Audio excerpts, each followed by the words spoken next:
Homelessness. Most of us imagine a person sleeping on a park bench, on the sidewalk, scraggly hair, used, dirty clothes, digging in the garbage for something to eat, sitting on a street corner asking for spare change, someone lazy, looking for a handout and a problem to our society. Most of these people don't know what it's like to have a home, a car, a job, a family. So we give them a fair amount of money, and they have the choice to use that money as they see fit. But the choice to be homeless, that's not theirs. Because homelessness is not a choice, it is a reality. It is a reality when you don't have food to eat. It is a reality when you don't have a place to sleep. And it is a reality that when you need help, you have no place to go. And the reality is most people know nothing about homelessness. I'm Brandon Watson, and welcome to No Place Like Home.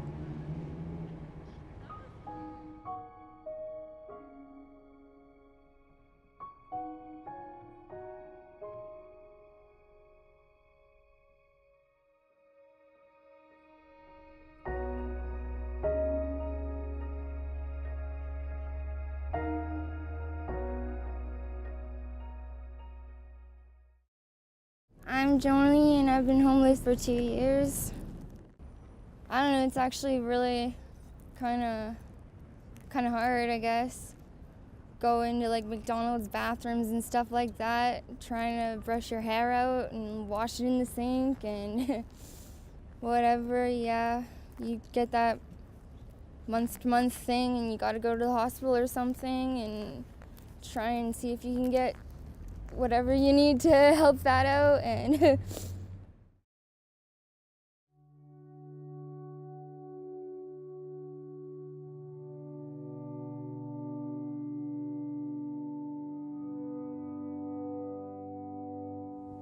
know, there was one night in the late fall down this alley here.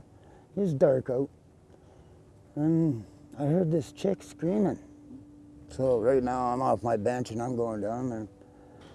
And yeah, these two guys had her in the back alley and had her up in the corner. Who knows what would have happened. Living on the streets gets very, very cold, and that's something that you definitely experience. Both hands and both feet, is that right? Both legs, yeah. Wow. And how did that come about? What situation were you in that happened to you? Well, I mean, I was staying at the Mustard Seed and got booted out of there because they didn't believe that I was working. So I ended up back on the street because I wasn't allowed any other shelters, right? So I ended up with double pneumonia. And from there, things escalated where, you know, you don't sleep much. You gotta find a place to sleep here or there. So one night I got minus 38 out. I ended up falling asleep. Had a big meal, went and sat down, and I was out like a light. you gotta watch out for the weirdos. Like literally everybody is a friggin' weirdo, and even the people who you wouldn't think are, they are. I look at it as institutionalized incompetence. You have that volume of resources and finances to solve something that doesn't have to cost that much, and you're incapable of doing it. So there's something systemic and something bureaucratic about that, and inability of government officials and bureaucrats to deal with that. I think there's some people that need to answer for that. Granted, you got some of the shelters here that, you know, they offer services, but they're run more like a jail. So, and realistically, when you're homeless, you don't want to go into a place that you hand your fingerprints over or do this or do that just to have something to eat and a place to sleep, right? I mean, you want to do that, you might as well go out and rob somebody and then just go to jail afterwards. It's the same idea, right?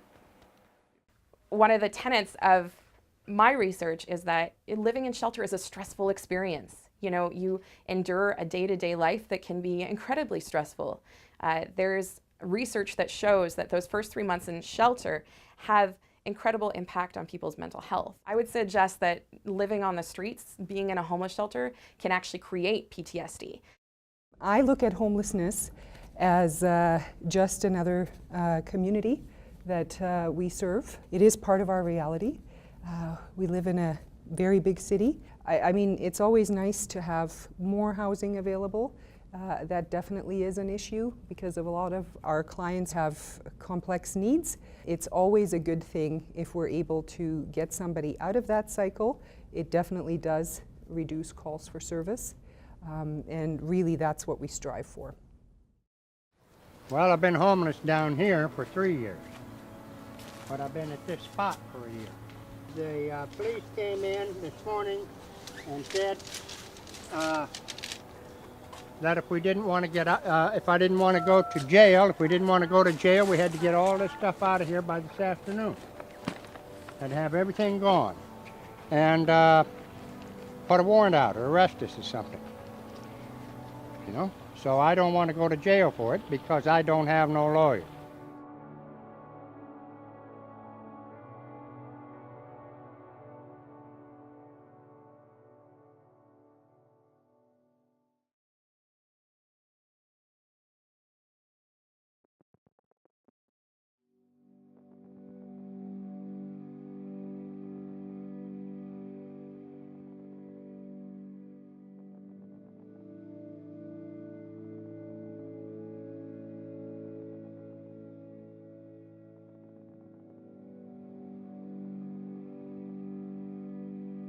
Who came up with this solution originally? It's the Housing First, which was the province of Alberta implemented the Housing First model, and I'm going to say now about 7 or 8 years ago already. It was a 10-year plan to end homelessness from the province, but our local community housing association thought that 10 years was frankly too long. And, every day that went by with people still sleeping rough, sleeping on the street was one day too long, so let's try to do it in 5 years. And what sold me at first on the Housing First model was that it actually saves the taxpayer money. In Medicine Hat, it costs maybe $20,000 a year to house someone per year, but it can be upwards of $80,000 to $120,000 a year to keep somebody on the street. When you factor in first responders, emergency room visits, hospital stays, interactions with the police, of course, drugs, alcohol, mental health, mental illness. So as a conservative, and you want to be a fiscal conservative, anything that can save the taxpayers money makes sense. And then on the moral side, how can I can ignore homelessness in Toronto and Vancouver, but damn it if I have to step over somebody on my way to work, everybody has to look after their own backyard. Mm-hmm. On a larger scale, do you think it's possible?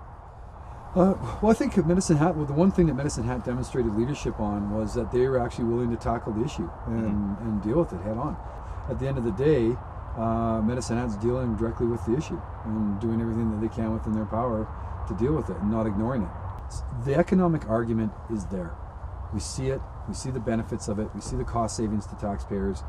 That money that we save can be put into programming, we can front end load of programming so people can get back on their feet and live a healthy and fulfilling life. I mean, everybody wants that, and there's no reason why anyone should be denied that, especially if we're going to be spending that $100,000. Let's spend it wisely. Mm-hmm. And again, taxpayers are waiting for us to get off the pot and solve this problem. And it really is an embarrassment to all of us that are trying to solve this problem that we cannot seem to get a grip on this. So here we are at the Champion Center, here with Helen and Janet. How are you guys doing? Good, thank you. Good. So what is this place exactly? It's basically a place where people come for breakfast every morning. They can get clothes here, they can get toiletries, anything of that sort of nature, anything that can help them out just in their basic needs. Mm-hmm. Basically, we open early as soon as Salvation Army kicks out, and we're here pretty much all day. And so this is one of the many facilities here in Medicine Hat that has contributed to the complete eradication of the homelessness problem. I just want to let you know that the only criteria here for the people that come in is the fact that they just need to say they're hungry and in need and have a name.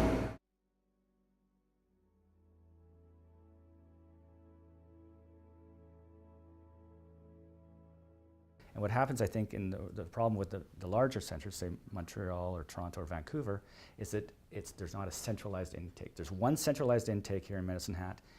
You get your house, or you get your place to live, and then you get the wraparound services. You get, mental health. Why are you homeless? Are you fleeing domestic violence? Is it drug? Is it alcohol? What is it? And so you get the help you need.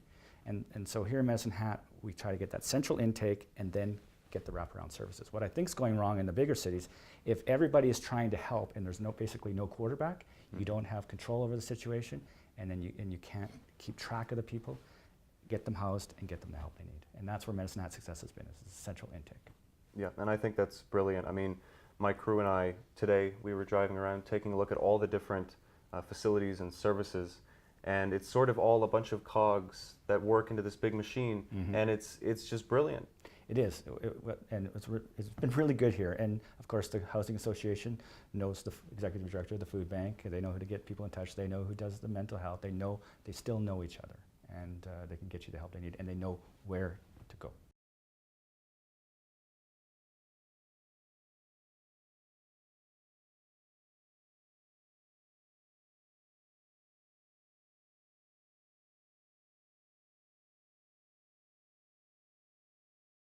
Okay, so we're sitting down with Selena Simmons. She's the co-executive director of the Medicine Hat and District Food Bank. She's also a city councilor. How you doing? I'm doing fantastic. It's That's exciting great to to have hear. you here today. So this place is fantastic. Thank you. I'm looking around and there's tons of stuff here. Got plenty of food, and people, from what I understand, can just come in and grab whatever they need. It doesn't work like a usual food bank, is that right? Absolutely. So our process is set up so that people can choose what they want to eat. We know, one, we'll have less food waste that way, and two, people are more likely to just take what they need. Initially, they come in and meet with our intake worker, and then we have volunteers who are back there helping our participants grab what they need, and at the same time the volunteers can talk about the mentorship piece, where they can actually tell them, how do I use this hamburger, or how can I use this particular item. And while they're doing that, they're actually going to get deep freezes and crock pots and all the things that they need to cook. I think sometimes we forget that if you don't have a deep freeze, food sustainability is pretty difficult. So we're kind of trying to address that core issue. So we always talk about food banks being a Band-Aid for a bullet hole. We want to deal with the bullet hole.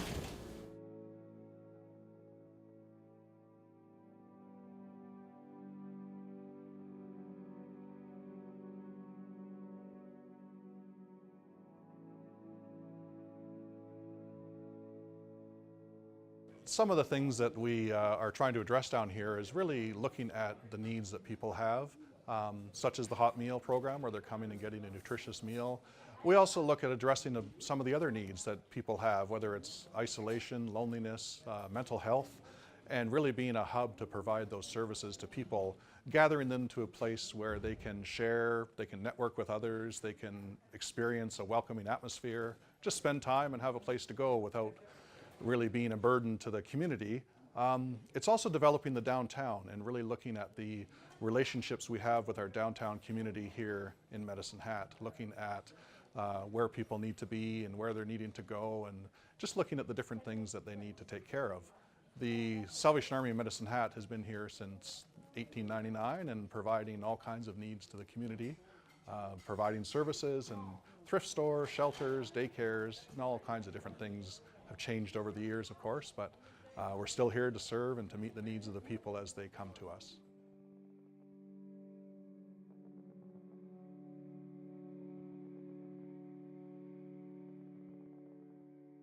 It used to be, before Housing First, you know what, you want a place to live? Get off the drugs and alcohol, get yourself straightened out, and then we'll talk to you about it. No, Housing First is exactly the opposite. Let's give you a place to live, so you have an address, and now you can get the help you need. I think that's absolutely correct. I mean, how can you, like you said, how can you get help for a mental health issue, for alcoholism, for drug abuse, if you're sleeping on the street? You don't even have an address. Sometimes you can't access services. What's your address? The first thing they ask you is your name and your address. I'm park bench number 2. Yeah, and you mentioned 100,000 acres of land, and we had discussed a project under the No Place Like Home umbrella called the Sanctuary Village, which could potentially help solve the problem by building very affordable, tiny homes where people have all the facilities that they need, and we can sort of bring together the common idea with Medicine Hat and the Sanctuary Village and make a facility where people can get the help that they need in one place, in the security and the stability of a home. So we discussed a little bit about that, and you're interested in that. It's pocket communities, and we're building homes.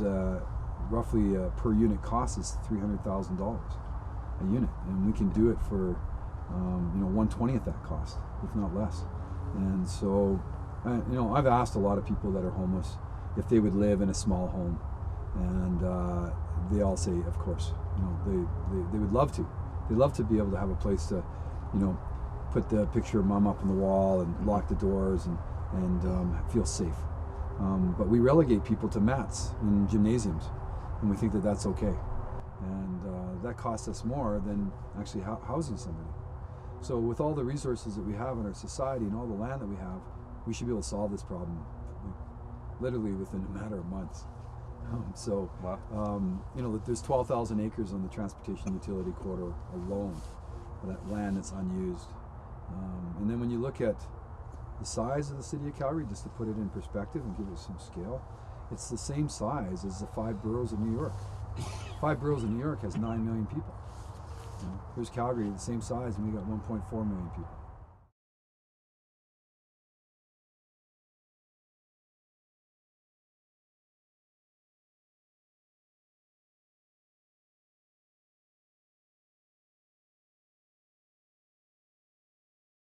So at first, I didn't believe that we could solve this problem, even here in Medicine Hat. So I had to be convinced. But now that we have done it, the model works. It can be applied anywhere. You just have to have that centralized intake, and so it doesn't matter how big your city is or how big your problem is. And then our problem wasn't small here. I mean, to put that in, Calgary's 20 times the size, that would be the equivalent of Calgary housing 20,000 people. And in Vancouver's just a scale bigger. And it will work. It just has to be scalable, and it can be done. But what also we have done, you know, nobody believed you can get to the moon until somebody gets to the moon. Nobody believed you can fly until somebody flew. Nobody believed you could end homelessness until somebody or a municipality did it. And so we are providing, and this is cliche and it sounds corny, but hope. And a lot of our, actually we talk about hope, is homelessness, ending homelessness is hope and providing hope. And now we've shown, and we can provide hope to, well, the world, frankly, but to the rest of the country as well, that it can be done. So why do you think, and you're right, Medicine Hat has shown some pretty incredible leadership, why do you think more cities, jurisdictions haven't moved towards implementing a similar plan or solution? Wow.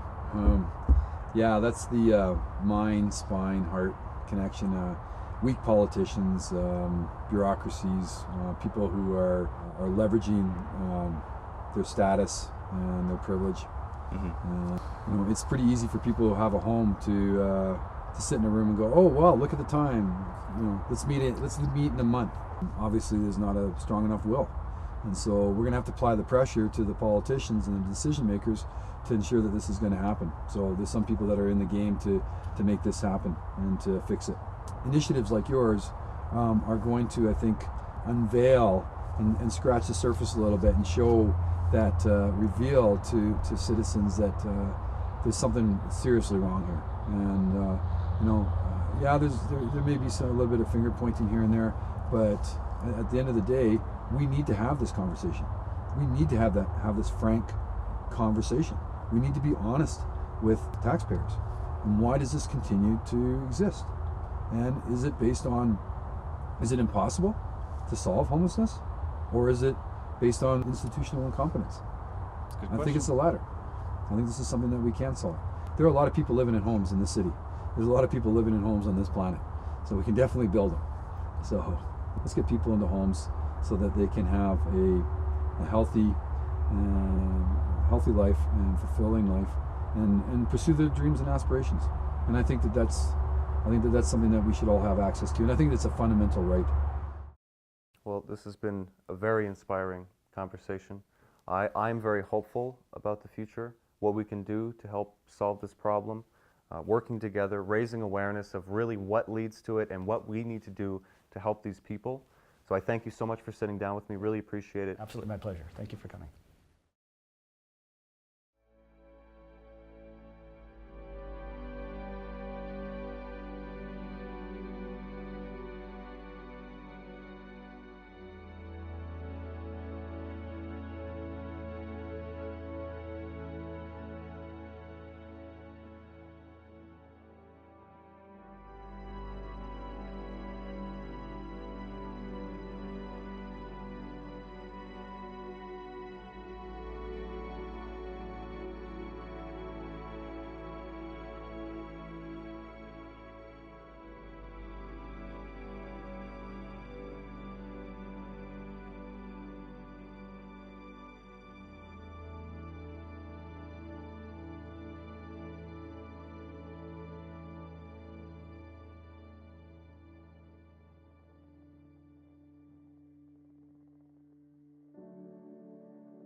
you.